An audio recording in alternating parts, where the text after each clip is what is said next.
اعوذ باللہ من الشیطان الرجیم بسم اللہ الرحمن الرحیم الحمد للہ رب العالمین والعاقبۃ للمتقین الصلاۃ والسلام علی سید الانبیاء والمرسلین اما بعد۔ سامعین و ناظرین، ہماری یہ ویڈیو وہابی دوخانی فرقہ کے نام نہاد خود ساختہ امام المناظرین اور مشہور گپی جناب مولوی نجیب عمر دوخانی صاحب کی ویڈیو کے جواب میں ہے۔ وہابی نجیب عمر دوخانی صاحب نے ایک ویڈیو بنائی جو تقریباً 10 منٹ پر مشتمل ہے۔ جناب دوخانی صاحب نے اس ویڈیو میں چند حوالہ جات عبارتیں پیش کیں۔ عنوان اس کا یوں رکھا: بریلوی مسلمہ بزرگوں کی کتب میں دعا بعد نماز جنازہ کا حکم۔ غالباً یہی عنوان ہے نجیب دوخانی صاحب کی ویڈیو کا۔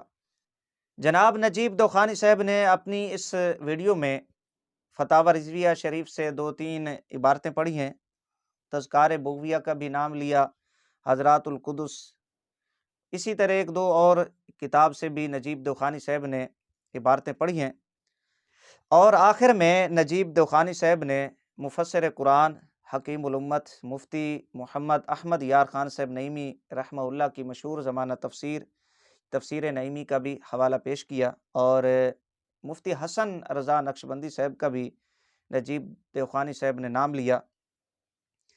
جناب دوخانی صاحب نے یہ عبارات، یہ حوالہ جات پیش کر کے عوام کو یہ تاثر دینے کی کوشش کی، گمراہ کرنے کی کوشش کی کہ جو علماء اہل سنہ و جماعت ہیں وہ نماز جنازہ کے بعد صفوں کو توڑ کر دعا مانگنے کو حرام بدعت قرار دیتے ہیں۔ سامعین و ناظرین، ہم اپنی اس ویڈیو میں نجیب دوخانی صاحب کے پیش کردہ دلائل انشاءاللہ العزیز ان کا جائزہ لیں گے، اور امام اہل سنت مجدد دین و ملت امام عاشقاں امام احمد رضا خان قادری حنفی رضی اللہ تعالیٰ عنہ سرکار کے جو حوالہ جات پیش کیے ان کا جائزہ لیں گے، کس طرح نجیب دوخانی صاحب نے یہاں خیانت کی ہے، اور امام اہل سنت رحمہ اللہ کا موقف کیا ہے۔ سامعین و ناظرین، سب سے پہلے یہ بات آپ سماعت فرما لیں کہ جب تک وہابی دوخانی فرقہ کے مولوی حضرات خلط مبحث سے کام نہ لیں، بالخصوص نجیب دوخانی صاحب عیاری مکاری کذب بیانی دھوکہ دہی سے کام نہ لیں، تو جناب نجیب دوخانی صاحب کی دکانداری نہیں چلتی۔ جناب کو امام المناظرینی والا کیڑا آرام سے بیٹھنے نہیں دیتا۔ سامعین و ناظرین، نجیب دوخانی صاحب نے اپنی اس ویڈیو میں اور اس سے پہلے جتنی بھی ویڈیو بنائی ہیں، اور جناب دوخانی صاحب نے جتنے بھی دلائل پیش کیے، فقہاء کرام کی عبارات پیش کی ہیں، اجمالاً مختصراً ان کا جواب یہ ہے کہ جس موقف کے ہم قائل ہیں وہ موقف ان عبارات فقہاء کرام کے حوالہ جات کے مخالف بالکل نہیں ہے۔ ناچیز اپنی سابقہ ویڈیو میں یہ عرض کر چکا ہے کہ فقہاء کرام کی جو عبارات ہیں وہ 2 طرح کی ہیں۔ پہلے نمبر پہ فقہاء کرام نے جن عبارتوں میں یہ حکم فرمایا کہ نماز جنازہ کے بعد دعا نہ کرے، دعائیں نہ پڑھے، وہ سلام سے پہلے ہیں۔ خود وہابی دوخانی فرقہ کے مولوی حضرات انہی عبارتوں کو اس بات کے لیے پیش کرتے ہیں کہ جی سلام سے پہلے، چوتھی تکبیر کے بعد سلام سے پہلے دعائیں نہ پڑھی جائیں۔ جو نجیب دوخانی صاحب نے حوالہ جات پیش کیے، وہابی دوخانی فرقہ کے مولوی حضرات جو اس کے بڑے بابے ہیں وہ انہی حوالہ جات کو پیش کرتے ہیں۔ کس بات کے لیے؟ سلام سے پہلے چوتھی تکبیر کے بعد دعائیں نہ پڑھی جائیں۔ فقہاء کرام کی جو عبارتیں ہیں وہ بعض اس طرح کی ہیں کہ سلام سے پہلے دعائیں نہیں پڑھنی چاہیے۔ دوسرے نمبر پہ جن فقہائے کرام نے یہ عبارتیں لکھی ہیں، یہ فرمایا ہے کہ سلام کے بعد دعا نہیں مانگنی چاہیے تاکہ زیادتی کا احتمال نہ ہو، تو وہ صفوں کو توڑے بغیر دعا نہ مانگے۔ ظاہر ہے جب سلام پھیرنے کے بعد صفیں بنا کر وہیں کھڑے کھڑے دعا کرے گا، جو آنے والا بندہ ہوگا یا وہاں سے گزرنے والے ہیں دیکھنے والے، وہ یہ سمجھیں گے کہ شاید یہ نماز جنازہ پڑھی جا رہی ہے، تو اب یہ زیادتی کا احتمال ہے۔ تو فقہائے کرام فرماتے ہیں کہ نماز جنازہ کے بعد سلام پھیرنے کے بعد دعا نہ کرے، تو اس کا مطلب یہ ہے اگر کوئی شخص نماز جنازہ پڑھنے کے بعد صفوں کو توڑ کر چاہے کھڑا ہو یا بیٹھ جائے، چند لمحوں کے لیے مختصراً میت کے لیے دعائے مغفرت کرتا ہے، تو یہ فقہائے کرام کی ان عبارتوں کی مخالفت نہیں ہے، یہ ناجائز حرام بدعت نہیں ہے، جس طرح کے وہابی دخانی فرقہ کے مولوی حضرات یہ فتاوی جات لگاتے ہیں۔ یہ فقہائے کرام کی ان عبارتوں کا مطلب مفہوم مختصراً میں نے ابتدا میں بیان کر دیا ہے تاکہ بات سمجھنے میں آسانی ہو۔ سامعین و ناظرین، جو نجیب دوخانی صاحب نے حوالہ جات پیش کیے، پہلی بات یہ ہے کہ جتنے بھی حوالہ جات پیش کیے نجیب دوخانی صاحب کے دعویٰ کے مطابق نہیں ہیں۔ نجیب دوخانی صاحب کا دعویٰ یہ تھا کہ یہ بدعت ہے، حرام ہے، جبکہ ان حوالہ جات میں کسی کتاب کے اندر یہ بات نہیں ہے کہ وہ بدعت یا حرام ہو۔ یہ دو باتیں ہو گئیں۔ جو نجیب دوخانی صاحب نے تذکار بغویہ کا حوالہ پیش کیا، قطع نظر اس بات کے کہ یہ کتاب ہمارے ہاں مسلمہ ہے یا نہیں، اس بات سے قطع نظر کہ تذکار بغویہ ہمارے ہاں مسلمہ کتاب ہے یا نہیں، جس بندے کا حوالہ پیش کیا نجیب دوخانی صاحب نے اس کا نام نہیں لیا، وہ کس کا خط ہے، کس کا مضمون ہے، نجیب دوخانی صاحب نے ان کا نام لینا گوارا نہیں کیا۔ جس بندے کا جناب نے نام لینا گوارا نہیں کیا، جناب کو شرم آ رہی تھی نام لینے میں، وہ کس کا خط ہے، کس کا مضمون ہے، لکھنے والا کون ہے، اس بندے کی عبارتیں اپنی تائید میں ہمارے خلاف جناب بڑے شوق سے پیش کر رہے ہیں۔ میرا نہیں خیال کہ جناب کو کوئی شرم ہے، کیونکہ شرم والا جو کیڑا ہے وہ جناب کا مر چکا ہے، اور امام المناظرینی والا کیڑا جناب کو تنگ کرتا ہے۔ جس بندے کا نام لینا گوارا نہیں کرتے جناب، اس کی عبارتیں اپنی تائید میں پیش کر کے ہمارے خلاف جناب پیش کر رہے ہیں، اور نام اس کا یوں رکھتے ہیں کہ جی بریلوی مسلمہ بزرگوں کی کتب میں دعا بعد نماز جنازہ کا حکم، یہ جناب کے دلائل کا معیار ہے۔ شرم سے ڈوب مرنا چاہیے آپ کو۔ اس پہ اور بھی گفتگو میں کر سکتا ہوں، لیکن اتنا جواب آپ کے لیے کافی ہے۔ اسی طرح حضرات القدس اور ایک دوسری کتاب کا حوالہ پیش کیا، میں پہلے کہہ چکا ہوں وہ ہمارے موقف کے خلاف نہیں ہے، اس کا وہی مطلب ہے کہ نماز جنازہ پڑھنے کے بعد سلام پھیرنے کے بعد کھڑے کھڑے صفوں کو توڑے بغیر دعا کریں، تو یہ درست نہیں ہے، جائز نہیں ہے۔ کیوں؟ زیادتی کا احتمال ہے۔ اس چیز کو تو ہم بھی مکروہ کہتے ہیں، ہم بھی ناجائز کہتے ہیں، لہٰذا یہ حوالہ ہمارے خلاف نہیں ہے اور آپ کے دعویٰ کے مطابق نہیں ہے۔ آپ اپنے دعویٰ کے مطابق دلیل پیش کریں۔ اسی طرح مفتی احمد یار خان صاحب نعیمی رحمہ اللہ کا حوالہ پیش کیا جناب نجیب دوخانی صاحب نے۔ بات یہ ہے کہ مفتی صاحب رحمہ اللہ وہاں پر دلائل بیان نہیں کر رہے، ایک آیت کی تفسیر میں کچھ فائدے لکھے، وہاں پر ایک فائدہ بیان کرتے ہوئے ایک اصول بیان کیا، ایک قاعدہ بیان کیا، ضابطہ بیان کیا، اس ضابطہ اس اصول کی عمومیت پہ گفتگو کرتے ہوئے مفتی احمد یار خان صاحب نعیمی رحمۃ اللہ تعالی علیہ نے وہاں پر بات لکھی، وہ اس اصول کی عمومیت پر گفتگو ہے، دلائل کا ذکر نہیں ہے۔ جناب اگر تھوڑی سی غیرت کرتے ہوئے اپنی بھینگی آنکھوں سے اسی صفحے کے اوپر نیچے جا کر کچھ لائنیں چھوڑ کر مفتی صاحب رحمۃ اللہ تعالی علیہ کی یہ عبارت بھی پڑھ لیں۔ مفتی صاحب رحمہ اللہ فرماتے ہیں اگر کسی نے دلائل ملاحظہ کرنے ہوں تو ہماری کتاب جاء الحق کو دیکھ لے۔ یہاں سے یہ بات بالکل معلوم ہو گئی کہ مفتی صاحب رحمہ اللہ دلائل بیان نہیں فرما رہے بلکہ اس اصول کی عمومیت پر گفتگو کر رہے ہیں۔ یہ کتنا بڑا آپ کا جھوٹ ہے، آپ کی دھوکہ بازی ہے۔ اور پھر مفتی صاحب رحمہ اللہ نے اس اصول کی عمومیت پر گفتگو کرتے ہوئے وہابی دیوخانی فرقہ کے مولویوں کی منافقت کو بیان کیا۔ خود آگے مفتی صاحب رحمہ اللہ واقعہ لکھتے ہیں کہ ہماری ایک وہابی سے گفتگو ہوئی، تو جب ہم نے اس سے گفتگو کی تو وہ کہنے لگا کہ اجتماعی طور پر دعا بدعت ہے، انفرادی طور پہ اگر کوئی کر لے تو اس میں کوئی کبات نہیں ہے، وہ جائز ہے۔ مفتی صاحب رحمہ اللہ وہابی دیوخانی فرقہ کے مولویوں کی منافقت کو بیان کر رہے ہیں۔ بھئی یہ کیسی بدعت ہے تمہارے یہاں کہ اگر ایک بندہ کر لے تو وہ بدعت نہیں ہے، اگر چند بندے کر لیں تو وہ بدعت ہو جاتی ہے؟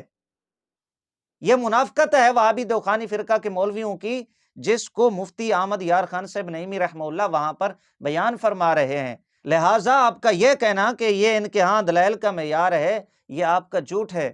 الٹا ہمیں آپ کے دلائل کے معیار کا پتہ چل گیا کہ آپ کے ہاں کس قسم کے دلائل ہوتے ہیں۔ یہ مفتی احمد یار خان صاحب نعیمی رحمۃ اللہ تعالی علیہ کا جو آپ نے جھوٹ بول کر حوالہ پیش کیا۔ اسی طرح مفتی حسن رضا نقشبندی صاحب کا بھی نام لیا نجیب دیوخانی صاحب نے۔ اگرچہ مفتی حسن رضا صاحب نقشبندی والی بات کا میں جواب ایک ویڈیو میں دے چکا ہوں، یہ عوام کو گمراہ کرنے کے لیے بار بار ایک طرح کی باتیں کرتا ہے۔ اب چونکہ اس کے پاس کوئی چیز ہے ہی نہیں پیش کرنے کو، اب وہی باتیں دہرا رہا ہے تاکہ وہابی دیوخانی فرقہ کے لوگ خوش ہو جائیں۔ مفتی حسن رضا نقشبندی صاحب نے اپنی اس بات سے رجوع کر لی ہے کہ وہ تفسیر بھی رہے ہیں علماء کے کہنے پہ میں اللہ کی بارگاہ میں معافی کا طلبگار ہوں۔ جب رجوع کر لیا ہے تو ان کا مرجوع قول پیش کرنا وہابی دیوخانی فرقہ کے اصول کے مطابق گھو کھانے کے مترادف ہے۔ اصل میں بات یہ ہے وہابی دیوخانیوں کو گھو کھانے کا بڑا شوق ہے۔ امداد المشتاق کے اندر خود انہوں نے واقعہ لکھا ہے، یہ میرے سامنے امداد المشتاق پڑھی ہوئی ہے، اس میں یہ بات لکھی ہوئی ہے، ان کے ایک بابے نے گھو کھایا، ان کو گھو کھانے کی عادت ہے، تو جناب نجیب دیوخانی صاحب بار بار مرجوع اقوال پیش کر کے اپنا شوق پورا کرتے ہیں گھو کھانے کا۔ ہمیں اس سے کوئی سروکار نہیں ہے، آپ 1000 بار گھو کھائیں۔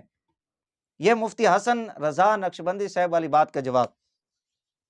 سامعین و ناظرین، ان تمام کے بعد جو حوالہ جات امام اہل سنت، امام عاشقاں، امام احمد رضا خان قادری حنفی رضی اللہ تعالیٰ عنہ سرکار کے پیش کیے، فتاوی رضویہ شریف جلد نمبر 9، یہاں پر بھی وہابی نجیب دیوخانی صاحب نے غلط مبحث سے کام لیا، غلط عبارتیں پیش کی۔ سامعین و ناظرین، امام اہل سنت رضی اللہ تعالیٰ عنہ سرکار کا جو موقف ہے، امام اہل سنت رحمہ اللہ کے فتاوی جات کو پڑھیں۔ امام اہل سنت رحمہ اللہ نماز جنازہ سے پہلے اور نماز جنازہ کے بعد دعا کرنے کو ناجائز کہتے ہیں۔ اسی طرح امام اہل سنت رحمہ اللہ نماز جنازہ سے قبل اور نماز جنازہ کے بعد دعا کرنے کو جائز بھی کہتے ہیں۔ ناجائز نماز جنازہ سے پہلے دعا کرنا اور بعد دعا کرنا کب ہے، اور جائز نماز جنازہ سے پہلے دعا کرنا اور بعد دعا کرنا یہ کب ہے، یہ ذرا امام اہل سنت، امام عاشقاں، امام احمد رضا خان قادری حنفی رضی اللہ تعالیٰ عنہ سرکار کی عبارتیں آپ خود سماعت فرمائیں۔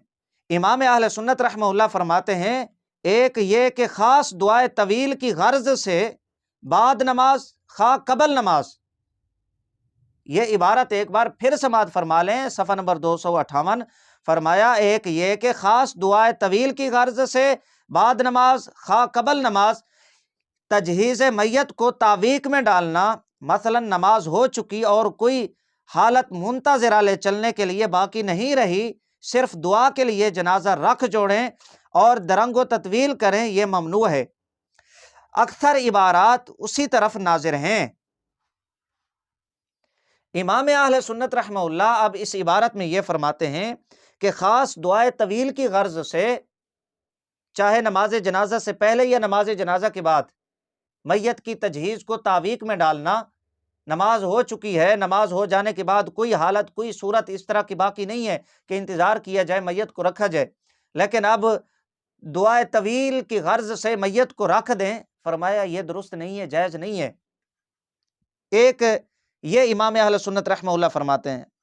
اسی طرح امام اہل سنت رحمہ اللہ آگے کیا فرماتے ہیں؟ فرمایا دوسرے یہ کہ بعد نماز اسی حیت پر بدستور صفیں باندھے، امام و مقتدی وہیں کھڑے دعا کریں، یہ نامناسب ہے کہ نماز پر شبہ زیادت نہ ہو۔ بعض عبارات اسی طرف ناظر ہیں۔ نجیب دوخانی صاحب نے بھی یہ عبارت پیش کی ہے لیکن خیانت سے کام لیا ہے۔ فرمایا پہلی حالت یہ ہے کہ دعائے طویل کی غرض سے میت کو رکھ دینا نماز جنازہ سے پہلے یا نماز جنازہ کے بعد، کوئی حالت اب اس طرح کی کوئی صورت اس طرح کی نہیں ہے کہ میت کو رکھا جائے، میت کی تجہیز کو تعویق میں ڈالنا، فرمایا یہ درست نہیں ہے۔ فرمایا اسی طرح نماز جنازہ اب ہو چکی ہے، اسی حالت پر صفوں کو باندھ کر امام و مقتدی وہیں کھڑے ہو کر دعا کریں، فرمایا یہ بھی نامناسب ہے۔ کیوں؟ اس میں زیادتی کا شبہ ہے، اور بعض عبارات اکابرین کی اسی طرف ناظر ہیں۔ امام اہل سنت رحمہ اللہ فرماتے ہیں یہاں سے ان اکابرین، ان فقہاء کرام کی عبارتوں کا مطلب بھی واضح ہو گیا جو میں پہلے بیان کر چکا ہوں کہ ان کا مطلب مفہوم کیا ہے۔ یہ امام اہل سنت رحمہ اللہ کا موقف کہ دعا بعد نماز جنازہ یا قبل نماز جنازہ جائز نہیں ہے، اس کی وجہ بھی آپ نے سماعت فرما لی۔ اس کے بعد امام اہل سنت رحمہ اللہ فرماتے ہیں دعا جائز کب ہے، درست کب ہے؟ فرمایا امام اہل سنت فرماتے ہیں ان کے سوا تمام صور جن میں نہ خاص دعا کی غرض سے درنگ و تعویق کریں، نہ بعد نماز اسی انداز میں ہو، بلکہ صفیں توڑ کر دعائے قلیل یا بوجہ دیگر جنازہ میں دیر کی حالت میں دعائے طویل اصلاً مذائقہ نہیں رکھتے۔ امام اہل سنت رحمہ اللہ یہ فرماتے ہیں کہ خاص دعائے طویل کی غرض نہ ہو اور درنگ و تعویق نہ ہو، میت کی تجہیز میں تعویق نہ ڈالی جائے، اور اس انداز میں بھی نہ ہو کہ جس انداز میں نماز جنازہ کو ادا کیا گیا کہ صفوں کو توڑے بھی نہ امام و مقتدی دعا کریں، فرمایا یہ حالت بھی نہ ہو، فرمایا بلکہ صفیں توڑ کر دعائے قلیل، صفیں توڑ کر دعائے قلیل ہو، یا کوئی دوسری وجہ ہو کہ نماز جنازہ میں لیٹ ہو جائے کسی اور وجہ سے، اس دعا میں کوئی مذائقہ نہیں ہے۔ یہ امام اہل سنت رضی اللہ تعالیٰ عنہ کا موقف ہے۔ ہم اگر اس موقف کو فقہاء کرام کی ان عبارتوں کے سامنے رکھیں، ان کی روشنی میں دیکھیں، تو یہ موقف بالکل فقہاء کرام کی ان عبارتوں کے موافق ہے، مخالف نہیں ہے۔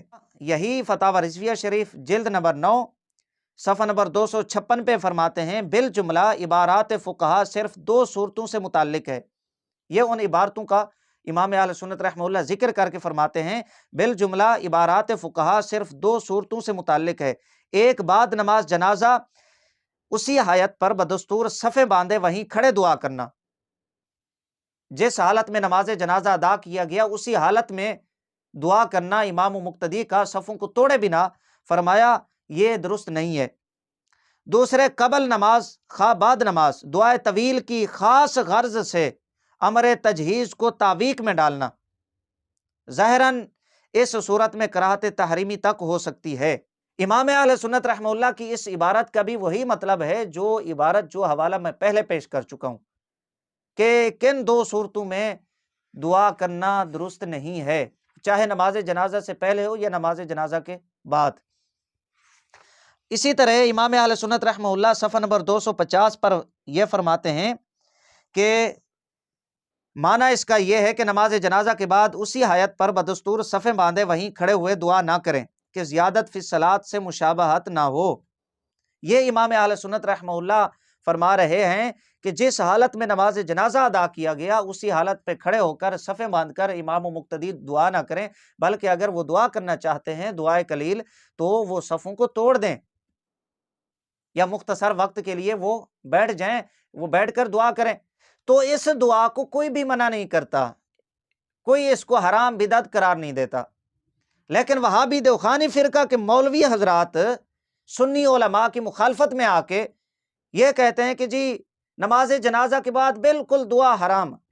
امام اہل سنت رحمہ اللہ کے یہ مذکورہ حوالہ جات سماعت کر لینے کے بعد بالکل یہ بات واضح ہو گئی کہ امام اہل سنت رحمہ اللہ دعا بعد نماز جنازہ، دعا قبل نماز جنازہ کو ناجائز کیوں کہتے ہیں اور جائز کیوں کہتے ہیں۔ سامعین و ناظرین، ان تمام حوالہ جات کے بعد بات یہ ہے، وہابی دخانی فرقہ کے مولوی حضرات یہ کہتے ہیں کہ جی دعا بعد نماز جنازہ بدعت ہے، حرام ہے، جو اس کا ارتکاب کرے گا اس نے حرام کے ارتکاب کیا، وہ بدعتی ہے۔ تھوک کے حساب سے فتاوی جات لگاتے ہیں، جس طرح وہابی نجیب دخانی صاحب اپنی ویڈیوز میں فتاوی جات لگاتے رہتے ہیں، اور پھر یہ بھی رونا روتے ہیں کہ جی ان کی جانب سے ہمیں تانا دیا جاتا ہے کہ جی یہ دعا کے منکر ہیں، یہ دعا کا انکار کرنے والے ہیں۔ یہ وہابیہ کی جانب سے، دیابنا کی جانب سے رویا جاتا ہے۔ بات یہ ہے، ہم ان کو اس طرح تو دعا کا منکر نہیں کہتے، یہ حقیقت میں دعا کے منکر ہیں۔ ان کی کتب آپ اٹھا کے دیکھ لیں، بغیر وضاحت کے، بغیر امتیاز کے، بغیر تفصیل کے ان حضرات کے یہ فتاوی جات ہیں کہ جی یہ دیکھیں فلاں کابر نے دعا بعد نماز جنازہ کو بدعت لکھا، حرام لکھا۔ جب یہ سنیوں کی مخالفت میں مسلمانوں کو بدعتی حرام کا ارتکاب کرنے والا بغیر تفصیل کے ان پہ تھوک کے حساب سے فتاوی جات لگائیں گے، صرف اس بنا پہ کہ صفوں کو توڑ کر نماز جنازہ کے بعد اگر وہ دعا کرتے ہیں تو پھر علماء اہل سنہ و جماعت بھی ان کو دعا کا منکر کہیں گے۔ ظاہر ہے یہ کوئی دعا کا منکر ہی فتاوی جات اس طرح لگا سکتا ہے۔